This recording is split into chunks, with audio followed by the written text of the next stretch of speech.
As of last week, 417 people had been transferred from General Motors Lordstown to other plants. Here's the breakdown.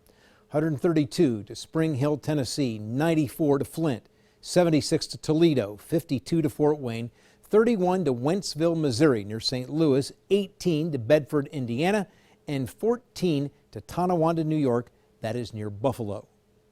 Tonight, we'll hear from three people who made the moves, a man who's now in Fort Wayne, and a husband and wife who are living near the GM plant near Spring Hill, Tennessee. That's near Nashville.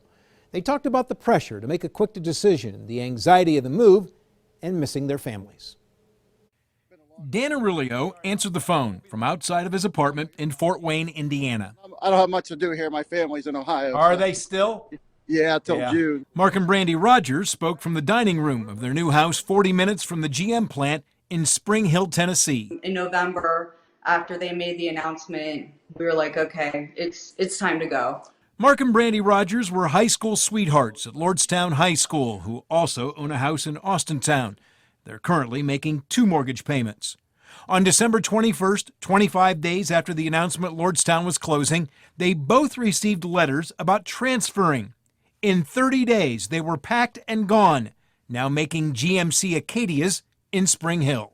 There was a possibility that she could wind up in Arlington, I could have wound up in Flint. That doesn't make for a good marriage. We were calling it forced and divorced. It was hard to get used to. I don't know that I'd never been here before I moved here. On the same day the Rogers started in Spring Hill, Dan Aurelio started making Silverado and Sierra pickups in Fort Wayne. Yeah, everybody's been real nice. Everybody seems to be from somewhere else at this plant. They seem to have a lot of transfers from all. The guy next to me is from Defiance, a few temps. Just people from all over. Aurelio is working 6 days. When he gets off work Saturday afternoon, he drives the 4 hours home to Howland to visit his wife and 5-year-old son. He spends the night and returns Sunday evening. His plan is to buy a house in Fort Wayne and move his family there after school's out. I have my good and bad days. I had a few weeks of anxiety and tears, and then when you see stuff in the news about maybe something might come, you wonder if you made the right choice. Who knows what the right decision is? GM's not going to tell you. Both Dan Aurelio and the Rogers signed 3-year deals. They cannot leave until then. Except for missing home, they both like their new cities. The Nashville area is very nice. It's really up and coming, and a lot of things to do. So that's really nice also. Yeah, everywhere you look, there's construction, they're building, there's constantly stuff going on. No good pizza places here, I got to say that. That's the terrible thing.